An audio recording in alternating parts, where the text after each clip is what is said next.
ഒരു യാത്ര ജീവിതത്തെ മാറ്റിമറിച്ച കഥയാണിത്. കൃത്യമായ ലക്ഷ്യവും അർപ്പണബോധവും കഠിനാധ്വാനവും ഉണ്ടെങ്കിൽ ജീവിതത്തിൽ എന്തും നേടാമെന്ന് തെളിയിക്കുകയാണ് വയനാട്ടുകാരൻ നിഷിൻ.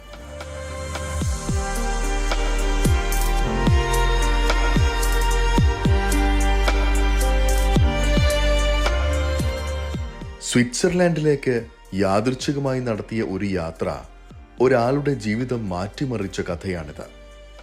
ചുറ്റുമുള്ള ലോകത്തേക്ക് കണ്ണു തുറന്നു നോക്കാനും തൻ്റെ മനസ്സു പറയുന്നത് കേൾക്കാനും മുന്നോട്ടു പോകാനും ധൈര്യം കാണിച്ച, അധികമാരും നടക്കാൻ കൂട്ടാക്കാത്ത വഴികൾ സധൈര്യം വെട്ടിയെടുത്ത് മുന്നോട്ടു പോകുന്ന ഒരു വയനാട്ടുകാരൻ്റെ വിജയകഥ.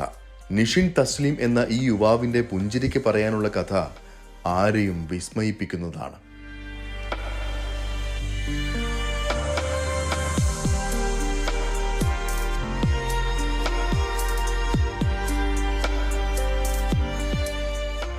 കുടുംബത്തിൽ പിതാവ് ഉൾപ്പെടെ എല്ലാവരും ബിസിനസ് മേഖലയിൽ സജീവമായതിനാൽ തന്നെ ബിസിനസ്സിലേക്ക് വരണമെന്നായിരുന്നു കുട്ടിക്കാലം മുതൽ നിഷിന്റെ ചിന്ത. പക്ഷേ ഡിഗ്രിയും MBAയും എല്ലാം പൂർത്തിയാക്കി പഠനശേഷം ചെന്നെത്തിയത് കേരളത്തിലെ ഒരു മുൻനിര ജ്വല്ലറി ഗ്രൂപ്പിൽ. ഒരു വ്യാഴവട്ട കാലത്തിലധികമാണ് നിഷിൻ ഇവിടെ ജോലി ചെയ്തത്. നമ്മുടെ ഫാമിലി ബാക്ക്ഗ്രൗണ്ട് എല്ലാവരും ബിസിനസ് ആളുകളായതുകൊണ്ടും മറ്റുള്ള ആളുകളും മറ്റേ ഫാമിലിയിലെ ഫാദറിൻ്റെ ബ്രദേഴ്സൊക്കെ ബിസിനസ് ആയതുകൊണ്ടും നമ്മൾ ആ ഒരു ബിസിനസ് മേഖലയിലേക്ക് ഇറങ്ങണം തന്നെയായിരുന്നു നമ്മൾ ആഗ്രഹം. അപ്പോൾ പഠിച്ചതിന് ശേഷം അന്നത്തെ കാലത്ത് ഒരു ഓപ്പർച്യൂണിറ്റി കുറവ്. വയനാട് ഒരു മലയോര മേഖല ആയതുകൊണ്ട് കോഫിയുടെ പ്രൈസും കാര്യങ്ങളും അതിൻ്റെ ബുദ്ധിമുട്ടുകളൊക്കെ നമ്മൾ മനസ്സിലാക്കിയിട്ട് അന്നത്തെ സാധ്യതകളൊക്കെ കണക്കിലെടുത്തിട്ടാണ് മാസ്റ്റർ ഡിഗ്രി എടുക്കുന്നത്. അപ്പോൾ ദുബായിലേക്ക് ഞാൻ വിസയൊക്കെ എടുത്ത് നിൽക്കുമ്പോഴാണ് ഒരു നല്ലൊരു റീറ്റെയിൽ ചെയിനിൽ ഇന്ത്യയിൽ തന്നെ ഒരു ഓപ്പണിങ്സ് കിട്ടിയത്. അത് ഞാനൊരു 10 വർഷം ആ ഒരു ബിസിനസ്സിനെ കുറിച്ച് നന്നായി പഠിക്കുകയും ഒരുപാട് ട്രെയിനിങ് പ്രോഗ്രാംസുകളും ഒരുപാട് അതിനെക്കുറിച്ചിട്ട് ഒരു നല്ല രീതിയിൽ പഠിക്കാൻ സാധിച്ചു എന്നതാണ്. ഇന്ത്യൻ ബിസിനസ് മോഡലും സ്റ്റൈലൊക്കെ പഠിച്ചു. അതേപോലെ ഇന്ത്യയിലെ വിവിധ സ്റ്റേറ്റുകളിൽ വർക്ക് ചെയ്യാൻ എനിക്ക് ഒരു അവസരം കിട്ടി. സൗത്ത് ഇന്ത്യയിലാണ് മേജറായിട്ടുണ്ടായിരുന്നത്. അപ്പോൾ അവിടെയുള്ള ഭാഷയും കൾച്ചറൊക്കെ പഠിക്കാൻ സാധിച്ചപ്പോൾ ഒരുപാട് മോട്ടിവേറ്റഡായി. അതിലുപരി കോൺഫിഡൻസ് ലെവൽ വർദ്ധിച്ചു. അപ്പം എൻ്റെ ഒരു പാഷനാണ് നമ്മളെ ഫാമിലി ബാക്ക്ഗ്രൗണ്ട് ഹോട്ടൽ മേഖല ആയതുകൊണ്ട്. അപ്പോൾ ഹോട്ടലിൽ ബൈ പ്രൊഫഷൻ റീറ്റെയിലിംഗ് ആണെങ്കിലും ബൈ പാഷൻ ഹോട്ടൽ ഇൻഡസ്ട്രിയാണ്, ഹോസ്പിറ്റാലിറ്റിയാണ്.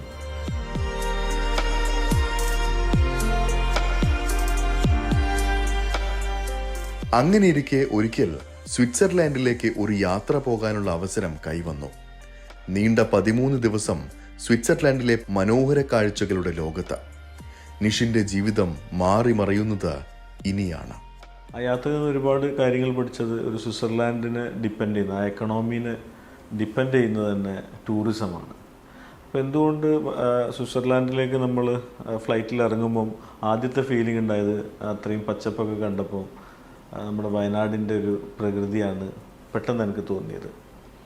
അപ്പോൾ അവിടെ ഏകദേശം ഒരു 12 ദിവസത്തെ താമസത്തിൻ്റെ ഇടയിൽ ഒരുപാട് കാര്യങ്ങൾ ഞങ്ങൾ ഒബ്സർവ് ചെയ്ത് അതിൽ നിന്നൊരു ചിന്ത വന്നതാണ്, എന്തുകൊണ്ട് വയനാടിനെ നമുക്ക് ഒരു സ്വിറ്റ്സർലാൻഡ് ആക്കിക്കൂടാ എന്നുള്ളത്, അല്ലെങ്കിൽ ഒരു യൂറോപ്യൻ കൺട്രിയെ പോലെ ആക്കിക്കൂടാ എന്നുള്ള ഒരു ചിന്തയിൽ നിന്നാണ് ഇതുണ്ടായത്. ഞാൻ നാട്ടിലെത്തി. നമ്മളൊരു കസിനായിരുന്നു അതിൻ്റെ ആർക്കിടെക്റ്റ്. കസിനോട് പറഞ്ഞു, എനിക്കിവിടെ ഒരു സ്വിറ്റ്സർലാൻഡ് ഉണ്ടാക്കണം, വയനാടിനെ സ്വിറ്റ്സർലാൻഡ് ആക്കണം, ലോകോത്തര റിസോർട്ട് പണിയണം. ജീവിതത്തിന്റെ കൃത്യമായ ലക്ഷ്യം നിഷിന് മുന്നിൽ തെളിഞ്ഞു വരികയായിരുന്നു. പിന്നീട് തിരിഞ്ഞു നോക്കിയില്ല നിഷിൻ.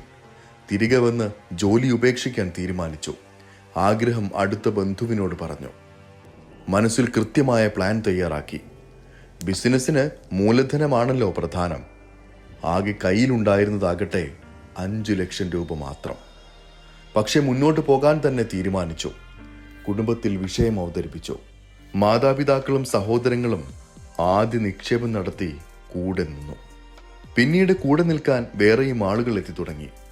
ഒപ്പം നടക്കാൻ ആഗ്രഹിക്കുന്നവരെ ചേർത്ത് നിർത്തി ബിസിനസ് വിജയിപ്പിക്കുക എന്ന വേറിട്ട വഴിയായിരുന്നു നിഷിൻ സ്വീകരിച്ചത്. അങ്ങനെ 2 വർഷം കൊണ്ട് നിഷിന്റെയും ഒപ്പം നിന്നവരുടെയും സ്വപ്നം യാഥാർത്ഥ്യമായി. സ്വിറ്റ്സർലാൻഡിനെ വയനാട്ടിലേക്ക് പറിച്ചു നട്ടു.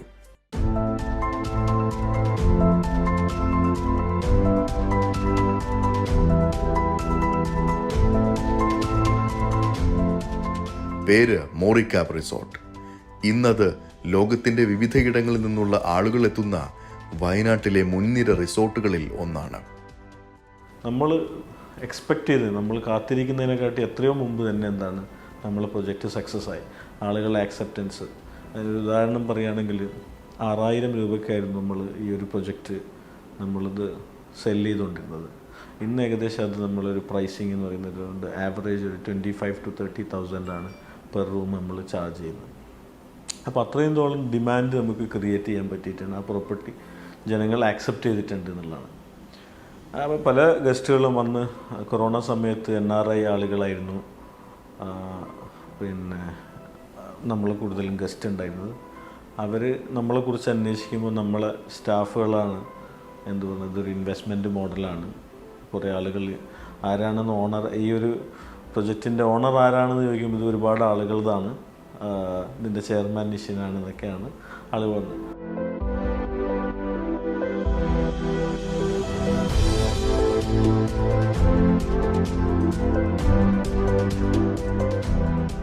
നിഷിനൊപ്പം നിൽക്കാൻ വീണ്ടും കൂടുതൽ നിക്ഷേപകർ എത്തി തുടങ്ങി. ആയിടയ്ക്കാണ് BCCI ജോയിന്റ് സെക്രട്ടറി റിസോർട്ടിൽ താമസിക്കാൻ വരുന്നത്. വയനാട് കൃഷ്ണഗിരി സ്റ്റേഡിയത്തിനടുത്ത് ഒരു റിസോർട്ട് എന്ന ആശയം നിഷിന്റെ മനസ്സിൽ ഉടലെടുക്കുന്നത് അങ്ങനെയാണ്. 3 മാസം കൊണ്ട് ആവശ്യമായ നിക്ഷേപം പദ്ധതിയിലേക്കെത്തി. ആദ്യ റിസോർട്ട് സ്വിറ്റ്സർലാൻഡ് ശൈലിയിലായിരുന്നുവെങ്കിൽ അടുത്തത് ബ്രിട്ടീഷ് വാസ്തുവിദ്യാ ശൈലിയിൽ ക്രിക്കറ്റ് തീമോട് കൂടിയാണ്. തികച്ചും വ്യത്യസ്തമായ പേരും നൽകി നിഷിൻ റിസോർട്ടിന്. അപ്പോൾ ഇത്രയും എൻക്വയറി വന്നപ്പോൾ അവർക്കും ഇതിൽ ബി പാർട്ടാവണം എന്നുള്ളൊരു ആഗ്രഹം വന്നു. അങ്ങനെയാണ് ഞാനൊരു രണ്ടാമത്തെ ഒരു റിസോർട്ട് പ്ലാൻ ചെയ്തത്. നമ്മളെ സംബന്ധിച്ചിടത്തോളം എക്സസീവ് ബുക്കിംഗ് ആണ്. നമ്മൾ പ്രതീക്ഷിച്ചതിനും കൂടുതലാണ് നമുക്ക് ബുക്കിംഗ് കിട്ടുന്നത്. നമ്മളെ ബ്രാൻഡിൻ്റെ വാല്യൂം അതേപോലെ തന്നെ നമുക്ക് കൂടുകയാണ്. നമ്മൾ പേര് കൊടുത്തന്നെ ഒരു പ്രത്യേക പേര് തന്നെയാണ്. ഞാനൊരു ക്രിക്കറ്റ് ഫാൻ ആയതുകൊണ്ടും എൻ്റെ ഒരു ഹോബീസ് എന്ന് പറഞ്ഞാൽ ക്രിക്കറ്റ് കളിക്കാൻ, ക്രിക്കറ്റിനോട് ഒരുപാട് താല്പര്യമുണ്ടാണ്. എൻ്റെ ഒരു 1983 ബോൺ ആയതുകൊണ്ട് തന്നെ കപിൽ ദേവാണ് നമ്മളെ ഹീറോ. അപ്പോൾ ആ ഒരു ആശയത്തിൻ്റെ ഒരുപാട് എന്ത് പേര് കൊടുക്കുന്നുള്ള പേരിലാണ് ലോർഡ്സ് 83 എന്നുള്ള ആ ഒരു ആർക്കിടെക്ചർ വെച്ചിട്ടാണ് നമ്മൾ ചെയ്തത്. അതിന് പേര് കൊടുത്തിരിക്കുന്നത് ലോർഡ്സ് 83 എന്നാണ്. വർഷങ്ങളോളം ജ്വല്ലറി മേഖലയിൽ മനസ്സർപ്പിച്ചിരുന്ന നിഷിൻ ബിസിനസ് വീണ്ടും വ്യാപിപ്പിക്കാൻ ഒരുങ്ങിയപ്പോൾ അടുത്ത മേഖല തനിക്ക് ഏറെ അറിയാവുന്ന ജ്വല്ലറി തന്നെയാകണമെന്ന് തിരഞ്ഞെടുക്കുകയായിരുന്നു. ബിസിനസ് എവിടെ വേണം എന്നതിന് ഒരു ഉത്തരമേ മനസ്സിലുണ്ടായിരുന്നുള്ളൂ: പൊന്നിന്റെ നാടായ ദുബായ്.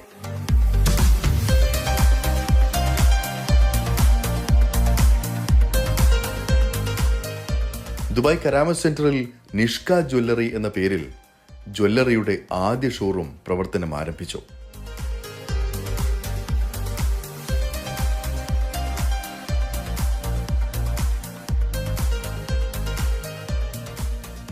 കേവലം 3 മാസം കൊണ്ട് ജ്വല്ലറി ദുബായ് നിവാസികൾക്കിടയിൽ സൂപ്പർ ഹിറ്റായി.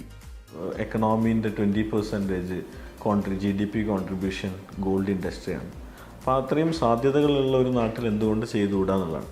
എന്നെ സംബന്ധിച്ചിടത്തോളം എനിക്ക് കിട്ടിയ കോൺഫിഡൻസ് എന്ന് പറയുന്നത് എൻ്റെ ഇൻവെസ്റ്റേഴ്സാണ്. NRI കുറേ ആളുകൾ നമ്മളെ കൂടെ ഇൻവെസ്റ്റ് ചെയ്തു. അവരെ സംബന്ധിച്ചിടത്തോളം ആ NRI തന്നെയാണ് വീണ്ടും ഇൻവെസ്റ്റ് ചെയ്യുന്നത്. അവരുടെ റെഫറൻസിലുള്ള ആളുകൾ, അത്തരം ആളുകൾ, അങ്ങനെ ഒരു ചെയിനായിട്ടാണ് നമ്മളൊരു ഇൻവെസ്റ്റ്മെൻറ്റ് പോകുന്നത്. ആ ഇൻവെസ്റ്റ്മെൻറ്റിലൂടെയാണ് നമുക്ക് കൂടുതൽ ഇൻവെസ്റ്റ്മെൻറ്റ് വരുന്നത്. അപ്പോൾ എന്നെ സംബന്ധിച്ച് ആ ഒരു കോൺഫിഡൻസ് ഉണ്ട്. അപ്പോൾ അവർക്ക് അവരെ കണ്ണ് മുന്നിൽ കാണാൻ പറ്റുന്ന ഒരു പ്രൊജക്റ്റാണ്. നാട്ടിലാണ് അവർക്ക് ടാക്സ്, അവരിവിടുത്തെ റെസിഡൻസ് ആയതുകൊണ്ട് തന്നെ അവർക്ക് ടാക്സ് സേവ് ചെയ്യാൻ പറ്റുന്നുണ്ട്. ഇപ്പോൾ നാട്ടിലുള്ളൊരു പ്രൊജക്ട്സിനാണെങ്കിൽ അറൗണ്ട് 30% എബോണ്ട് TDS അവർക്ക് കട്ട് ചെയ്തിട്ടാണ് പേയ്മെൻറ്റ്സ് ഒക്കെ. അത് നേരെ ഇവിടെ ആകുമ്പോൾ അവർക്ക് അവർക്കൊരു വരുമാനത്തിൽ ടാക്സ് ഫ്രീ ആയിട്ടുള്ളൊരു വരുമാനം കിട്ടുമെന്നുള്ള, നമ്മളെ സംബന്ധിച്ചിടത്തോളം ഇൻവെസ്റ്റേഴ്സാണ് പ്രൈം ഇമ്പോർട്ടൻറ്റ്. വേഗം തന്നെ നമ്മളൊരു മാർക്കറ്റിൽ അക്സെപ്റ്റൻസ് കിട്ടിയത് തികച്ചും ഒരു മിറാക്കിൾ തന്നെയാണെന്നാണ് പറയാം. എന്നെ സംബന്ധിച്ചിടത്തോളം ഒരു മിറാക്കിൾ സംഭവിച്ചാണ്. ഒരു നിഷ്ക എന്നുള്ളൊരു ബ്രാൻഡ് ആളുകളുടെ ഇടയിൽ അത് പബ്ലിസിറ്റിയും കാര്യങ്ങളൊക്കെ, അവർക്കുള്ള നോളജും അത് നമ്മളെ ബിസിനസ്സായിട്ട് കൺവേർട്ടായിട്ട് നമുക്ക് ഇപ്പോൾ വരുന്നുണ്ട്. ഇതിൽ നിന്ന് വീണ്ടും നമ്മൾ ഓരോ പ്രൊജക്റ്റ് വരുമ്പോഴും അതിൽ നിന്നുള്ള സക്സസ് നമുക്കൊരു പ്രചോദനമായിട്ടാണ് നമുക്ക് വരുന്നത്. അന്ന് സ്വിറ്റ്സർലാൻഡ് യാത്ര മുതൽ സംഭവിക്കാൻ തുടങ്ങിയ അത്ഭുതം തുടർന്നും നിഷിന്റെ ജീവിതത്തിൽ ഒപ്പം നിൽക്കുകയാണ്.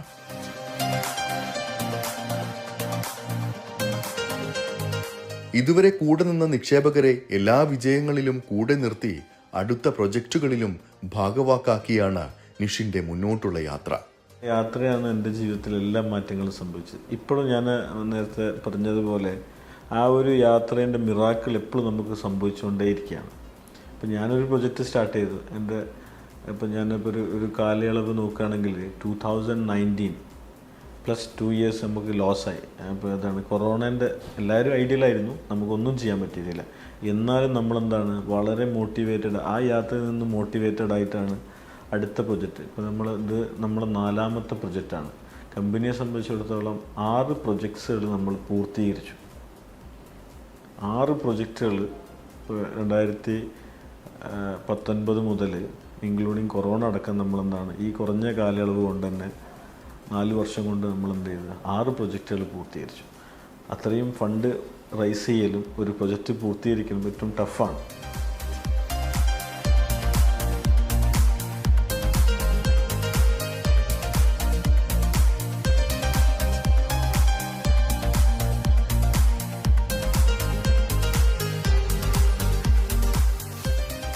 അതെ, വിശ്വസിച്ച് കൂടെ നിൽക്കുന്നവരെ ആത്മാർത്ഥമായി ചേർത്ത് പിടിക്കുക എന്നതാണ് പ്രധാനമെന്ന് നിഷിൻ പുഞ്ചിരിയോടെ പറയുന്നു. ഒറ്റയ്ക്കുള്ള വളർച്ചയല്ല ഈ യുവാവിന്റെ ലക്ഷ്യം, ഒരുമിച്ചുള്ള വളർച്ചയാണ്. അതുതന്നെയാണ് ഇന്ന് ചുരുങ്ങിയ കാലം കൊണ്ട് മോറിക്കാപ്പ് ഗ്രൂപ്പ് ഓഫ് കമ്പനീസ് സാധ്യമാക്കിയ വിജയ രഹസ്യവും.